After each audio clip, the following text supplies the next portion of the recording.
I'm Kenneth, a relationship coach and a psychotherapist.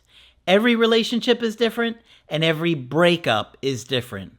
Work with me and you'll get professional help on your situation. And if you're in no contact focused on personal growth, my Knowledge Workbook series and Creative Healing course can help you make changes like you've never made before. Available now at AskCraig.net.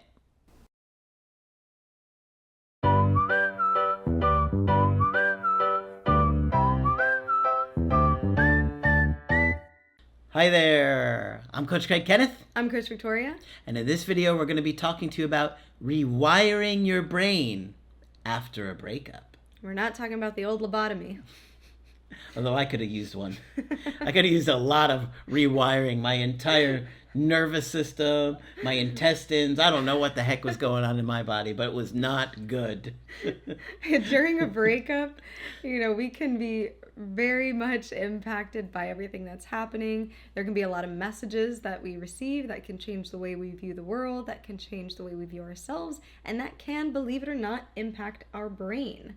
So today we're going to talk a little bit about this word called neuroplasticity, which basically means our brain's ability to reorganize itself, to change, to create new neural pathways. Doing all the signs here. Mm-hmm.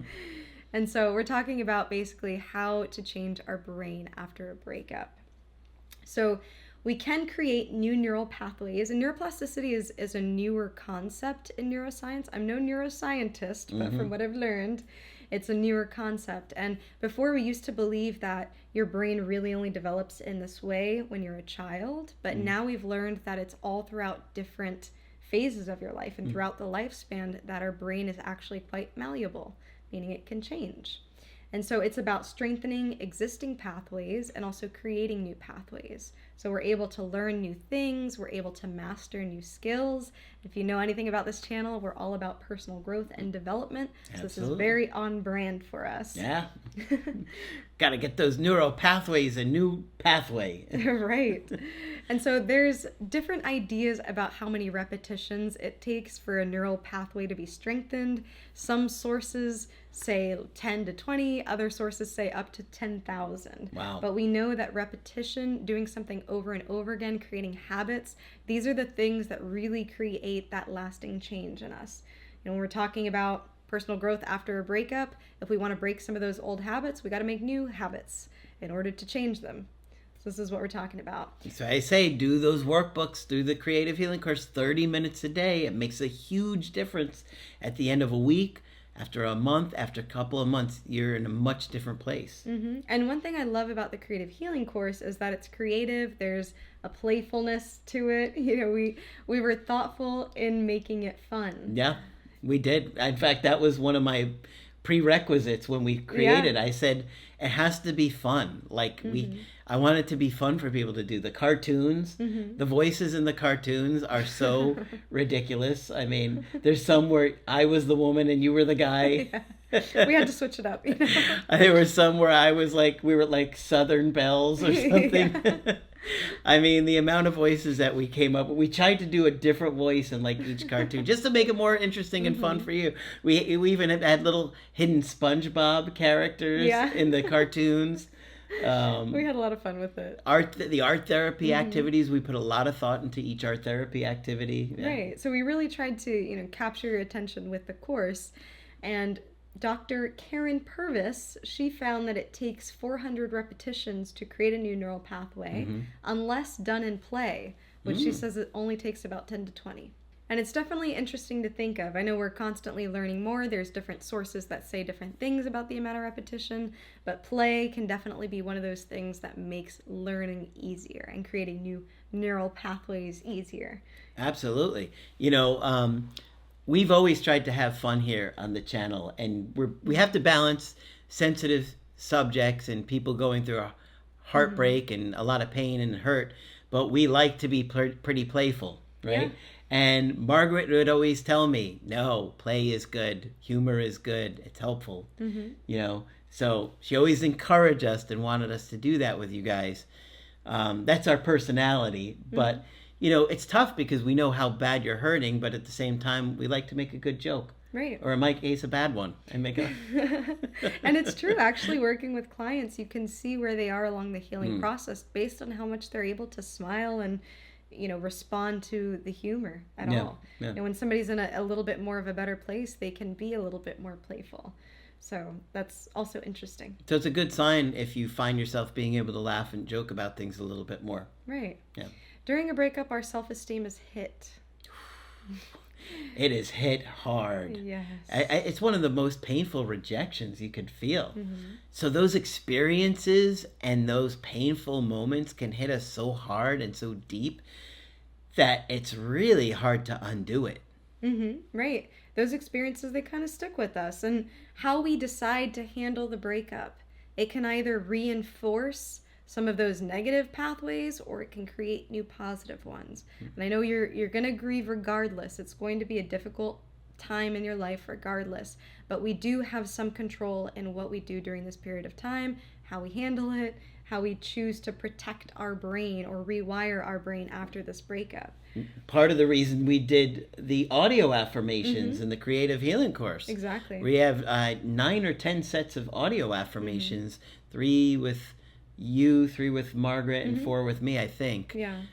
Because we really want you to unconsciously get some positivity in there when you're really struggling. Right. When you're going through a breakup, it's important to be aware of some of that negative messaging that you hear. Yeah. And what's very common that we end up telling ourselves or that we pick up from the breakup are, you'll never find love, you don't deserve love. It could be everyone always leaves. Mm-hmm. It can be relationships are too hard. Mm-hmm. It can be it's not worth it to be in a relationship, or it's not worth it to be vulnerable with others. So these are some of those limiting messages and beliefs that we can repeat to ourselves over time, that can be reinforced in a breakup, that through being able to choose things differently and be aware of these things, we can try to mitigate some of that damage. Absolutely. So it's important to be aware of some of this messaging. Mm-hmm. So in order to actually rewire our brain, we have to surround ourselves with experiences, with people, with messages that we want and that we want to uplift us. There's many different ways that our brain can respond to different stimuli. One of the ways that we can create new neural pathways is through our lifestyle, is through thinking about what we are thinking about. So this kind of meta thinking, being aware of our own thoughts and being able to choose to think different things. I know it sounds like gaslighting yourself into positivity, basically. But we got to do what we can here, right? Fake it till you make it. We're creating new positive messages is what we're doing. And once again, the people that you surround yourself with, we tend to mirror and mimic those around us. Mm-hmm. So affirmations, once again, can be super helpful. Not only from the course, things that you tell yourself, how you speak to yourself about yourself is very important. I think we might have some old videos with Margaret reading affirmations too. I bet we do. Yeah. And the media we consume is also really important, what we end up exposing ourselves to. This is why it's so important. We're glad that you found our channel, by the way. Welcome. But it's very important. Who are these people? Yeah, right? It's very important to be aware of what type of media you're consuming, especially nowadays. I've seen the algorithm pushing a lot of very divisive kind of information out there, especially on relationships. Oh, yeah. It's really all men are trash, all women are trash. It's so bad. Yeah, men have men attacking women, and women have women attacking men. It's a lot of negativity out there. So be aware of the media that you consume. This is something that you have control over, something that you do have somewhat of a choice on. Our experiences are our reinforcers.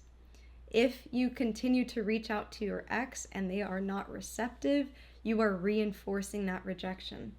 Right? So being able to be in no contact, this is also part of rewiring your brain, is I'm rewiring my brain to learn how to be independent after this breakup, to find myself again, to regain that sense of self. So this is really important.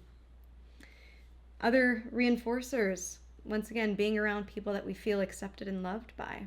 If we surround ourselves by people who are very negative or who don't accept us, then this is going to reinforce some of those neural pathways. And lastly, therapy is something we talk about a lot. Go to therapy, find a good therapist that you click with. Find somebody who talks about attachment, who understands attachment theory well. Do coachings with us. Right. It works. It really works. You know, I've been to therapy. I have openly talked about that for a long time. Did a lot of work and made a major difference in my life. And that's why I'm able to help you guys know this stuff. I wouldn't be able, if I didn't do all the work, I wouldn't be able to explain it to you, break it down, make it simple. So therapy is really important to break down some of those beliefs, some of those thoughts that are happening, to understand more about your neural pathways. Absolutely.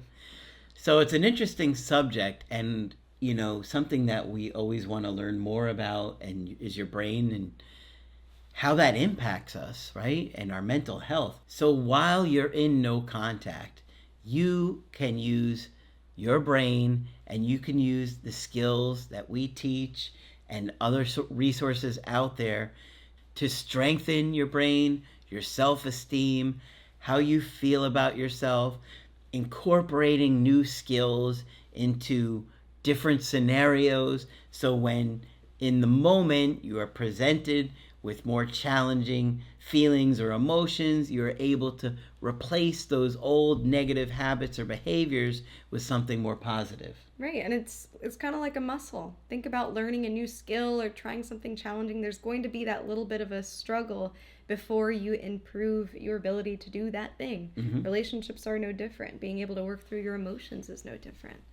So that's really what we're trying to promote here, is some good old neuroplasticity. No lobotomies around here. Not this week.